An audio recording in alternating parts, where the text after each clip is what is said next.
some choice cuts. Good moments. Look at UST. Handle this.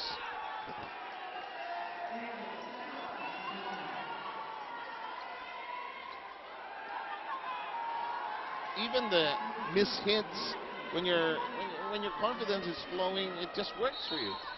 That's right. Here we go with Cruz. Curato got to it. Carolino, tough angle to handle. In the air, second shot. Free ball forthcoming. The push. The fickle volleyball stays on Lyceum's side. Carolino. Off the blockers, but De La Peña gets it. Carolina is wondering, what do I have to do for this to stay down? They got a break there. A lucky one for Michelle. Well, I'll take it. Timeout requested. And it's an effort by Emilon Koch to sort of ice the next couple of serves and listen.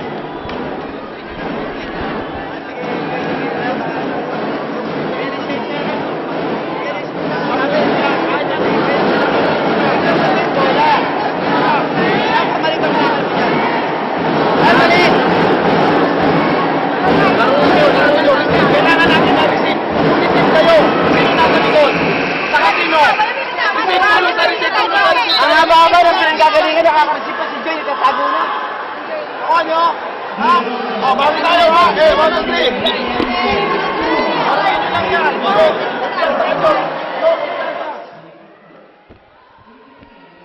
UST could be just a few points away, 8 in fact, from nailing a seat in the finals against San Sebastian. You know, Lyceum will have to dig in very deep, somewhere near the heart area actually. Not that they haven't displayed it here today. It's just they'll have to make it beat a little faster probably.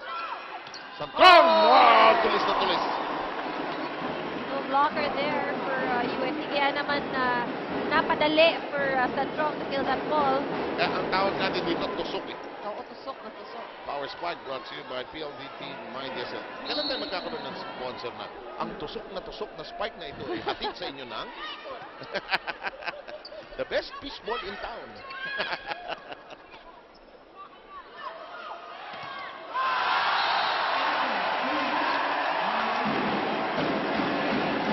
And I think the Lady Tigers can smell the win this afternoon.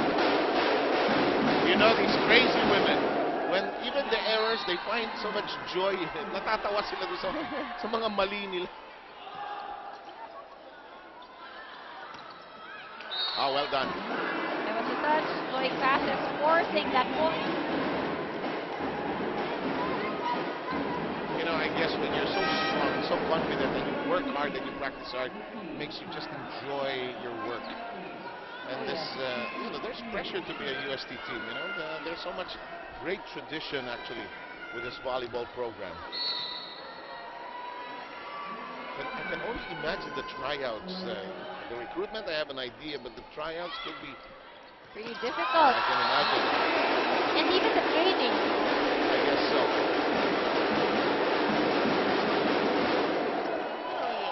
Some girls, when they're growing up, they love this game. They want to wear a certain uniform. But when they get to college, they want to wear a certain uniform. Could be LaSalle, could be Ateneo, could be UST. And UST definitely one of the top choices, I'm sure, for anyone who loves this game. Oh, look at this. Well done. That's fun. And Ortiz says, well, didn't handle that well. You can see that the Lady Tigers still smiling, no pressure, they're still up. You know, I like the teamwork of the Lady Tigers. The bench players are actually helping out the starters, giving them ice, giving them water. This is just good team spirit. That's right. Their dream tomorrow is to kill the starting six in practice. They probably won't get any playing time here in the finals, but their dream is to block everything that the starting six will do in practice starting tomorrow. Of course. Great play. And maybe the crucial wins have been taken out of the sails of the brave Lady Pirates of Lyceum. Let's see if there's something left in their tank. But so hard against a team just oozing with superior confidence. Even Curato has been a wall at that back row as the libero. Alcantara now setting this up. Oh, Casas no got it. coverage.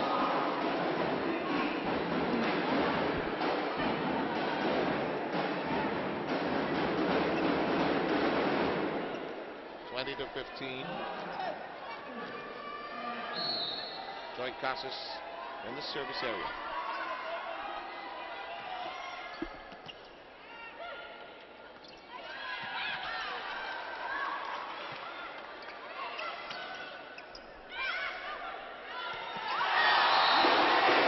Successful once again.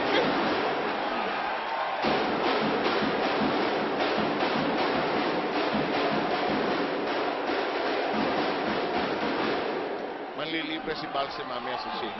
On family pizza gotta be shakes. I like it when she's like Tiger Woods when she clenches her fist and when she makes a nice middle hit.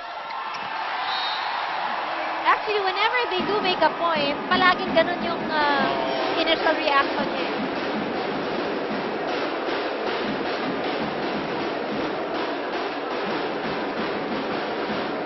Lyceum is now in danger of losing this set. Probably may laking chance na hindi nila ma-extend into 5 sets until and unless by some stroke of luck, lahat ng gagawin nila ngayon maayos. Walang pagkakamali. Yes, indeed. But it's been a nice season for them in terms of making it to the Final Four. In the meantime, Carolina with some problems on the back row. But you know, if you're UST, why would you allow that to happen? You might as well end it now. Mahirap bigyan ng buhay itong Lady Pirates, and UST learned that in the first game, which went 5 sets. They've already seen what Lyceum is capable of doing. Oh, but there's a net violation error. Ito na, baka yung sinasabi mo, itong UST, sakit nila ito pagka nagtitip yung concentration nila. And Villet Ponce de Leon knows that. Not the best reception.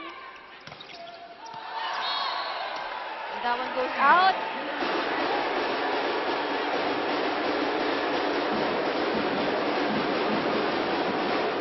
Not the best way to score a point, But but it's it is still still a a point. Emil Lontok hoping that he'll get a break there, but it won't be so. And they almost lose control of that. They got it with a punch. Aiza Maizo is just spectacular in this game. She has been scoring for the Lady Tigers. And what's nice about it is that yung porsyento nung pagpatay ng palo point. nitong si Aiza Maizo, napakataas. Very good point. And the elevation she has now is just awesome. And I guess itong mga less senior kesa sa kanya, na-uplift din siguro yung no, moral pagka nakikita si Aiza. And Maizo just missing on that one. The puck on her, all over her.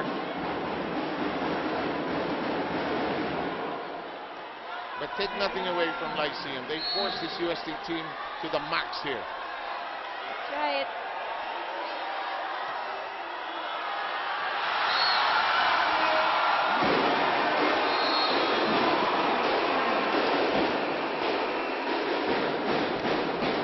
As the familiar chant of Go Usted roars in the background, we'll show you our shaky shake and play. But the finals, it's been set. It'll be Lady Stags against Lady Tigers for this conference championship. We'll have our best player in a short while.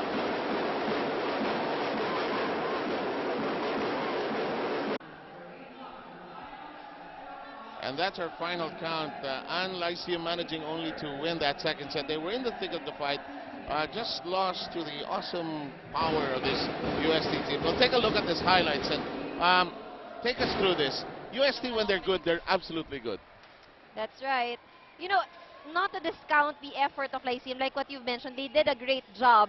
Ang ganda ng pinakita nila, they gave UST a scare, pero it's probably just not enough to stop, you know, the strength of this very strong team. Okay, and two former teammates are actually, chichismisan yata itong dalawang ito. And Aiza Maizo is with our Denisong.